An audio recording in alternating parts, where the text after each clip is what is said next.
All right, let's talk a little tennis here on the program. We bring back a guest we had a few weeks ago.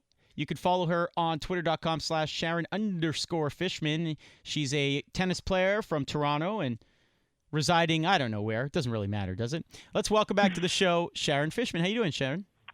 I'm good, thanks. How's it going, Matt? Very good. Very well. Very well, thank you. So, hopefully you're enjoying some good weather wherever you are. Yes, I am. Currently in Vancouver. I've been out here for the last few years as my training base. So, although Toronto is where I'm born and raised, family, and really, is considered home, for the time being, I'm here, and it's absolutely wonderful. Yes, thank you for asking. Well, you're leaving Toronto. That's fine for a Montrealer here, right? Montrealers are happy with anyone leaving Toronto. Oh, there's so much bad blood.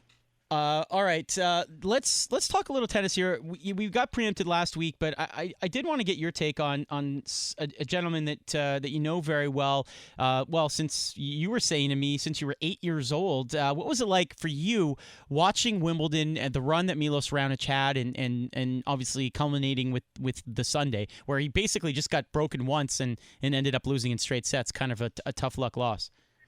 Absolutely. I mean, what Milos did is inspiring, and he's just been consistently improving. And just watching him throughout the week, he's just been playing with so much confidence. It just felt like he was going after shots that a handful of years ago he never would have even dreamed of pulling off. And not only was he going for them, but he was just executing them beautifully and flawlessly. And it was just so nice to see such confidence, and it's also so great to see a Canadian just doing so well and consistently improving like that, and to have a record like what he's done, and he's just he's officially gone the furthest of any male player in Canadian tennis history, and that's remarkable. And so proud, absolutely so proud. And the finals, of course, yeah, it was tough, and it was by no means a fault of Milos or bad performance. I think that Andy Murray just played on another level. I mean, he just seemed so comfortable, and it felt like no matter what Milos did, he had an answer for everything. And there was the errors were creeping up a little bit, and maybe some mistakes that he didn't make in the rounds leading up to it. But to be honest, I think Milos's A game is to go big and to take it to his opponents and be the first striker with his serve, with his returns, and kind of a 1-2 punch player. And I think the only way that he had the best chance of winning was to do that. And I think he gave it his best shot. And I just think Andy Murray was too good that day. But it was wonderful to see. And I don't believe for a second that this is the last time we're going to see him in a position that he was in Wimbledon. Now, Sharon, you mentioned that you've known him since you were a kid. Did you know back then that he had a shot to, not just be a top 100 player, but maybe a top 20 player? Yeah, we've known each other for a long time, for sure. Grew up playing. If you would have asked me then, I probably not, just because he was he could have been the shortest kid ever for so long, and then all of a sudden he just shot up. For sure, he was one of those kids that when we were at the camps and they would hand out the T-shirts for all of us to wear, his would look like a dress. Wow. So, yeah, he definitely hit his growth spurt and just kind of went straight up from there.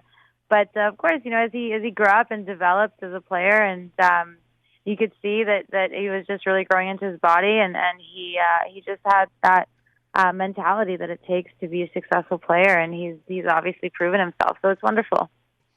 Chatting with Sharon Fichman here on TSN 690, talking a little tennis. On the other side, what's it like to see someone like Eugenie Bouchard reach such heights and then, kind of struggle for a little bit, have a bit of a spurt? Is it frustrating? Is it inspiring to see her get back at it? What's your take on where she is right now? Well, I think it's normal. I think it's normal in the sense that there's ups and downs. Definitely what she's doing is above normal. She's had such a fantastic career already thus far, and she's quite young and definitely has a lot of years ahead of her, as many as she wants for sure. And I think the ups and the downs of it's quite normal. I mean, she shot up very fast, and a lot of things come with that. There's more than just the tennis aspect. There's a lot more things you have to balance, a lot more commitments, and you're definitely under a different kind of microscope than you used to be. And another part of it too is that sports, especially tennis, but all sports, I mean, it's developing every year. It's getting tougher and tougher. The depth is just increasing, and as you can see now on the women's tour, there's a different Grand Slam champion each one that comes around. There's no real dominant force. Of course, Serena is debatably one of the greatest tennis players of all time, but even still, she's running deep in slams, but she's got one this year, and we have 2 new Grand Slam champions for the other one. So I think it's a combination of things, and I'm very, I know Eugenie. We've been on the team, national team together, and have known each other for a handful of years, and nothing but good things to say about her, and definitely very proud of everything she's done, and she's a wonderful player, and I think she's just finding her own, and I think all this experience is just going to help her get better. And like I said, I think this is completely normal. There's ups and downs in life. You can't always just go straight up. But I think you got to commend her for how she's gotten back up on the horse and how she's had such a successful season this far. And it's only halfway through for sure. What about the junior ranks? I obviously it's a little younger than you, but from afar you must have marveled at what the young Canadian Shapovalov did at Wimbledon. Oh, absolutely, Dennis. I mean, it's amazing, and what he did at the French Open too. He's just been absolutely crushing it, and it's great to see. And it hasn't just been Dennis, but I know we have Ben Seguin and we have Felix, and on the girls' side, I know. Bianca Andreescu, she had a bit of a foot injury for the last handful of months, but she's been doing well, and Charlotte. And there's just a lot of depth going on right now on tour, both professionally and on the junior circuit for Canada. And it's very exciting. I'm so proud of them. I'm so happy for them. And, everyone works so hard, and it's just wonderful to see when things work out for the best, when people are putting in the amount of work and making all the sacrifices that they are. So it's great. I think everyone's just pushing each other and in the best way possible. And I think it's just going to create more great players and just make it even more exciting for everyone. Just finishing up with Sharon Fichman here on TSN 690 as we talk some tennis here. We're here until 4 o'clock. Impact and New York FC coming your way. Pre-game show at the top of the hour. It is an Olympic year, and there's been concern from all major sports about the conditions in Brazil. What have you been hearing from some fellow tennis players who may be going or not going to Rio? Yeah, I mean, it's actually shocking, the events that have kind of been unfolding and the way that the athletes are reacting to the whole situation. Of course, everyone is very skeptical, scared, and it's a huge decision. It's not something small. It has to do with your health. It has to do with your life, and of course, the Olympics is huge. It's what many people dedicate their whole lives to. But at the same time, you want health comes over everything. And when you feel like that could be in jeopardy, of course, you understand why people make the decisions they do.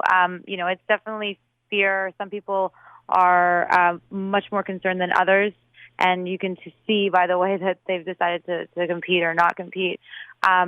But it's going to be very interesting to see how it unfolds once the Olympics get underway, and how everything plays out, how the athletes and how the public and media is going to react to everything. And I don't doubt for a second that it's going to be a wonderful, competitive Olympics all around. I'm just very interested to see what the playing field is going to look like and how the athletes will or maybe not at all be affected. She is Sharon Fichman, Canadian tennis player, and proud of it. We thank you so much for your time and your insight into some of these storylines right now in Canadian tennis. Rogers Cup around the corner as well, so hopefully all the players you talked about will have a good Rogers Cup too. Thank you so much. Really appreciate it. Thank you so much for having me.